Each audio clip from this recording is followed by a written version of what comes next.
If you subtract infinity from infinity, what remains is infinity. You multiply infinity by infinity, you get infinity. Subtract infinity, the absolute sacrifices itself into infinite versions of itself.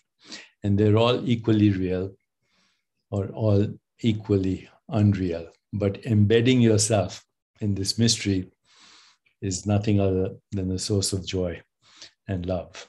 Thank you very much.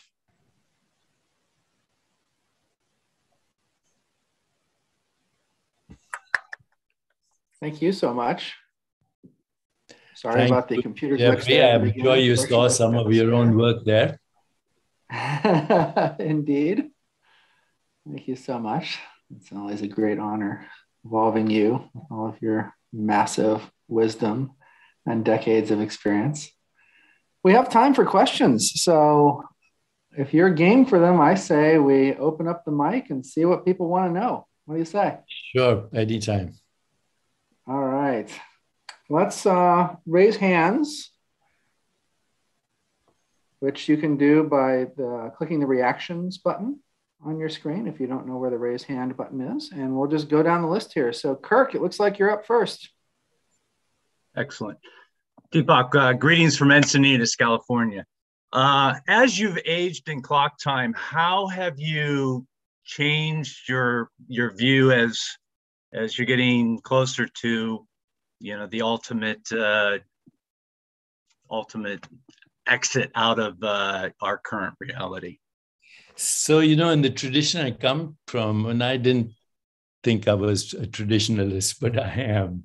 So there are 4 ashramas of life. Ashrama means resting place. The first 25 years is education. The second 25 years is what we call material success, fame, fortune. The third is giving back. And the fourth, which I just entered, I turned 75 last October, is self-realization and preparation for death. So while I continue to do whatever I do every day, because I have to do something, and my job right now is I sell words, I write books, and I do seminars. While I continue to do that, my daily practice of what could be called yoga in all its dimensions, the social and emotional understanding of existence, but also yogasana, pranayam, dharana, dhyan, samadhi, introception, pratyahara, has very much deepened. And I do 2 hours of practice in the morning, and then from 8 p.m. to 10 p.m., I sit quietly, I recapitulate my entire life. And it's fascinating that I can go back to 4 years and smell the skin of my mother, and I'm sitting on her lap and listening to her hymns. And then I also actually meditate on my personal death, the death of my ego, body, mind. And then recently, I've actually become interested in some of the research on psychedelics with colleagues here in New York, NYU, Columbia University Medical School. Gotten very interested in what is called terminal lucidity and the gamma waves that accompany that, but also the role of psychedelics in this experience of terminal lucidity, where people actually have experience of subtle forms of dead relatives and pets, and they communicate. And, in the beginning, I was totally kind of befuddled by these experiences not being real, but they are real. I've now sat through people through their last moments of death, some of them who've had terminal lucidity. I personally can access these subtle domains of experience. And it's given me the conviction that everything that we experience, whether subtle or gross as physical, is actually me, the real me, knowing myself as this and everything else. And at times it's a very scary experience. In the beginning it was. But right now, by the way, it's very joyous. And I've also stopped identifying with stories, because I know that every story I tell myself is provisional, and the guy who's telling the story to itself is also provisional. So that once you realize that, actually, you become almost in love with what is called awareness or nothingness. So, normally if I ask any one of you, not you, because you're a very smart bunch of people, ask people to just look around and tell me what they see. And they say, I see objects, I see this, I see a phone, I see a picture. They never say, I see myself too. They never say, I see my thoughts. They never say, I see empty space. And yet, the dominant experience is when I look around, we are surrounded by infinity in every direction. And we're missing it. It's right here in front of us because our attention is taken up by objects, which are also perceptual activities of me as this object. So that experience I'm having, and it is both liberating and both at sometimes scary. But this is my life now, and there's no going back. Thank you very much. Anil. Yes, hi. Deeply grateful for the opportunity to be asking this question, Dr. Chopra. I'm Anil Maheshwari from Maharishi International University. Very nice to meet you, Anil. Same here. Very grateful for what you presented. Your 7 states of consciousness is very, very directly similar to Maharishi's. I read your book, or listened to your book rather, a year ago, and that's when I learned about the METI inventory that you sort of were using, non-dual things. So wonderful work. And I thought what you were describing about the reality today is almost like the infinite Maya Jal fighting the infinite consciousness. It's a game that's kind of going on constantly. Who knows who will win? I'm personally very devoted to world peace. That's why I'm sort of at the university here after having spent a lot of time in various places, very committed, devoted. So I would ask you, you work very closely with Maharishi. I would like you to just imagine, what would Maharishi say to creating world peace and prosperity at this particular stage of world? Well, as you saw, those 7 states of consciousness directly from the tradition of Maharishi and the great tradition of Holy Masters.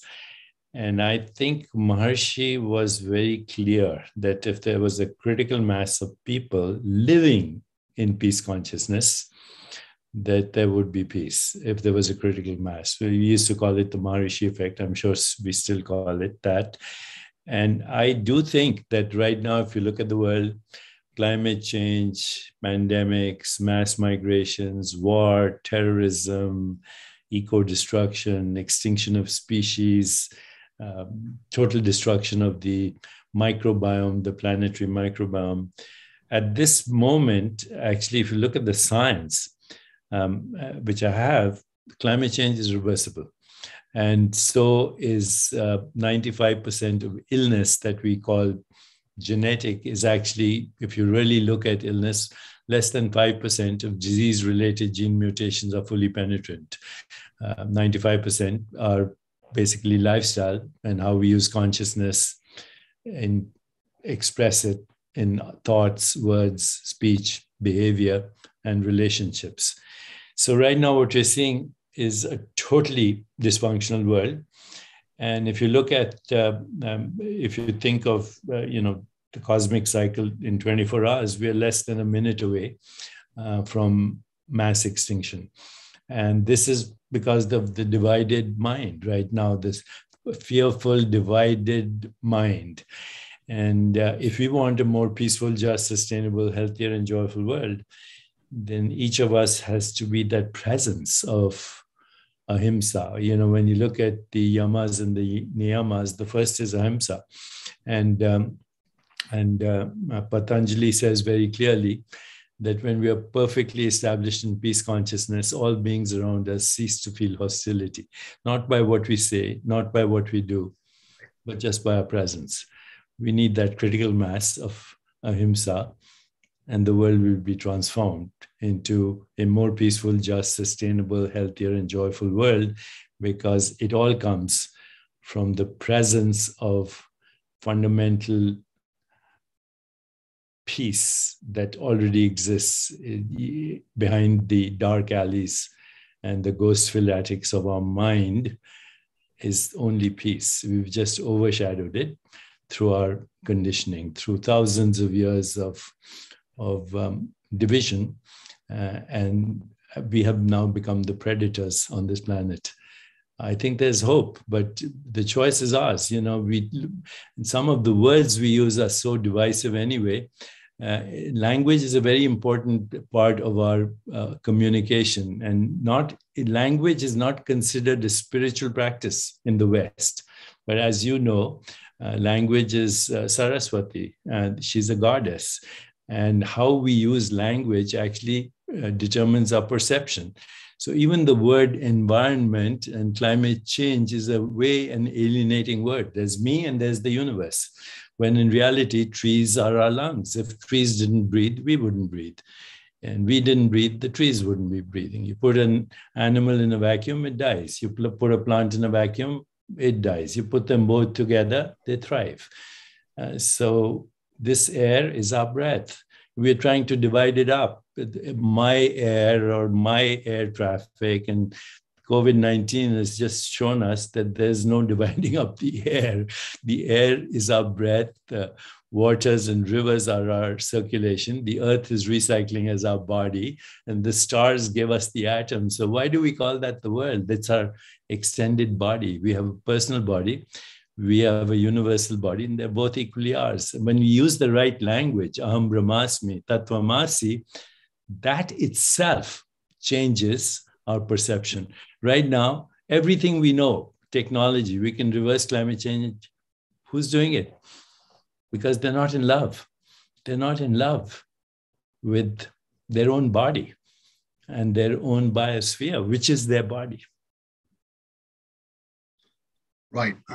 In the morning, if I may just follow a comment, there was a presentation, I think, of Peter Fenwick about depth.